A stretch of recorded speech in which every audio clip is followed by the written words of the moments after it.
up guys, my name is Stan from Random Tens, and like the rest of the internet, I can't get enough of the new Pokemon starters.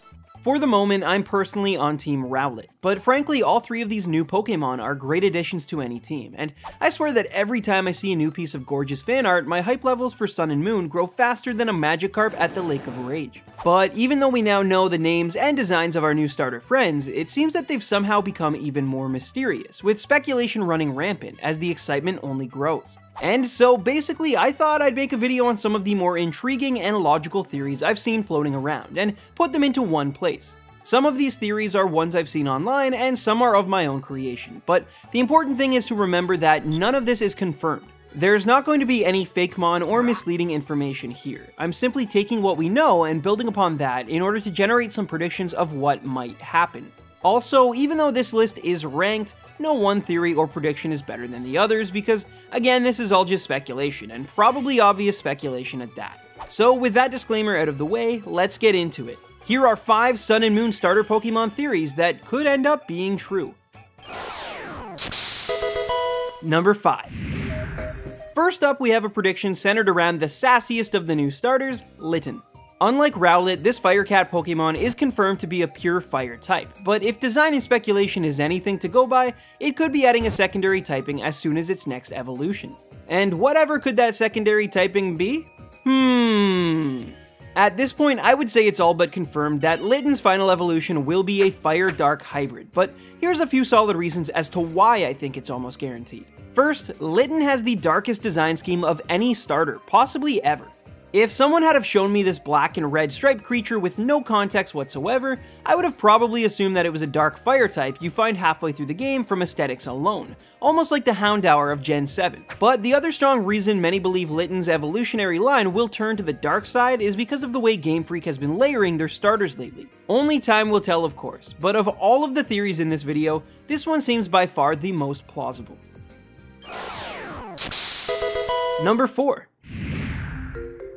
As I mentioned during the intro, I'm definitely in the majority of people who have latched on to the adorable Rowlet. While I do have a soft spot for all 3 of the new starters, I really love grass-type starters in general, and on top of that, snowy owls are probably my favorite animals ever, so you can imagine how much I'm hoping that the whole Rowlet evolves into a grasshawk theory turns out to be wrong.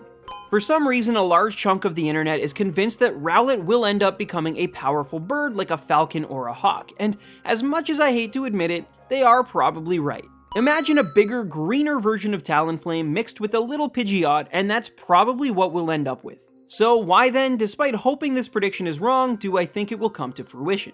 Well, I find it interesting that rather than being classified as the Grass Owl Pokemon, Rowlet is officially referred to as the Grass Quill Pokemon, which to me means that despite clearly being based on an owl now, Game Freak's leaving the door open for it to evolve into literally any other type of aviary creature down the line. Now, I'm not saying it's absolute, as it's possible that its final evolution may in fact become a member of the owl species regardless. But for now, I'd say that this theory has a 50% chance of happening, and I'd wager we'll get a definitive answer as soon as we see Rowlet's mid-stage evolution in full.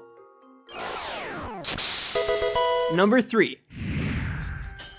This next theory is one of those things where the more you think about it, the more believable it starts to become. Sometimes the team behind Pokemon try and make certain creatures have a connective theme or a common trait that binds them. For example, Zangoose and Seviper have a long and warring history. Carbink and Diancie share the same typing and look like they belong to the same family, and if this next theory turns out to be true, then the Alola region starters are probably based on circus animals. Sounds a little strange, I know, but think about it for a second. Rowlet with its bow tie and cape-like wings is the magician. Litten is the agile feline jumping through hoops on command, and Popplio, well, Popplio is pretty self-explanatory.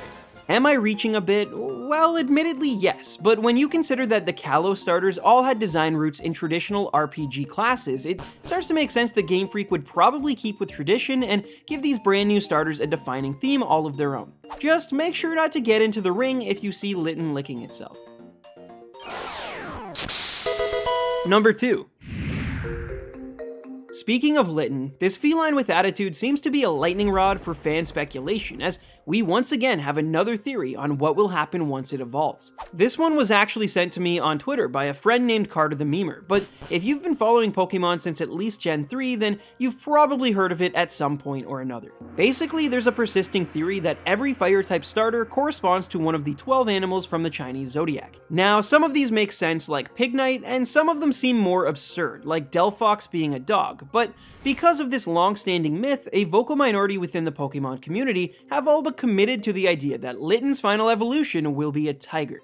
Now, personally, I also think that Litten will become a Fire Dark Tiger Pokemon, mostly because there's no definitive tiger-based Poké Monster yet, and I'd really love to see what Game Freak comes up with for this beastly combination. But on the other hand, even if Litten does end up turning into a tiger, I really don't think that the Chinese zodiac comes into play here, because if it did, why would they have made a snake starter that wasn't fire 2 generations ago? Whatever the outcome though, I really do think that Litten's final evolution has the promise to be one of the most unique the series has ever seen. Now, let's just hope it doesn't end up looking like a leopard with stripes. Number 1. So, I won't lie to you guys, this next possibility is really only a theory in its loosest definition. Everything from here on out is absolute speculation with almost no logic or evidence to support it, but still, it's about time we talk about Popplio. Of the 3 new starters, this lovable sea lion has had the worst reception by far, and to be honest, it sort of seems unfair. I know that because I've already mentioned I'm Team Rowlet that this may fall on deaf ears, but I really think that people need to give this water type a shot. When I went to Japan last fall, I actually got to experience an outdoor sea lion show, and I'll be honest, it was spectacular. These creatures are so smart and so gentle to everyone they came into contact with, and I think that maybe our unfamiliarity with them as a Western culture might be the reason this athletic Pokemon is placing dead last in every poll. And this, my friends, brings me to the final theory. I think that Popplio will end up being the most powerful and respectable starter of them all when it eventually reaches its final evolution. It's a hunch, sure, but I believe that Game Freak has a trick up its sleeve, and like Oshawott before it, Popplio is going to grow up looking almost nothing like its pre-evolution Pokemon. Now, admittedly, it does seem odd that after all of the Greninja love last gen, that Game Freak would make the very next water starter that OP, but for some reason, I have this nagging feeling that a year from now, we'll be laughing about how amazing Popplio's line ended up being. It could have the protein ability, it could be a psychic type, or it might just kick all sorts of ass. But to all of you out there who are still on the fence about this adorable sea lion, I'd suggest waiting just a little longer, because knowing Pokemon, Popplio will emerge as the king of Alola. Well, there you have it, a few interesting theories and predictions to mull over while we wait for the next piece of Pokemon Sun and Moon news. Let me know in the comment section below, or the poll to the side, which Pokemon starter you plan on raising this fall, and as I always say, happy hunting, baby rhinos.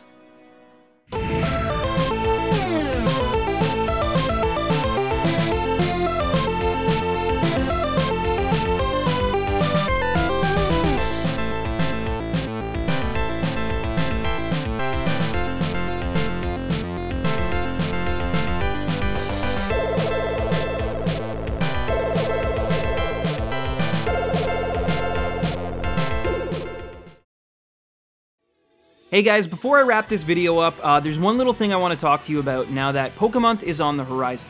For those of you who are new to the channel, basically in July I dedicate an entire month of videos to the Pokemon series, and with 2 games releasing this November, I can only imagine this year Pokemon will be more exciting than ever.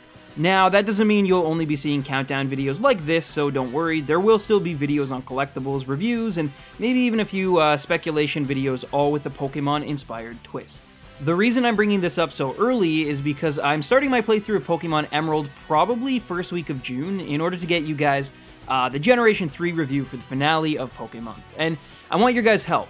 Basically, when I make my team, I like to name the Pokemon, nickname them after some of the friends of the channel, like Odd Sauce or Arcane Toaster or Roy or whatever. So in keeping with that tradition, I'd like to expand it a little bit, and this time I'm holding a little contest thing where you guys can actually choose the Pokemon I use during my Hoenn adventure. Simply leave your comment with your requested Pokemon and its nickname down below in the comments, and before I boot up my old Game Boy, I'll just pick 6 at random. Just please make sure that whatever Pokemon you choose is actually obtainable in the games, and if you can, please try to make the Pokemon actually, like, competitively viable.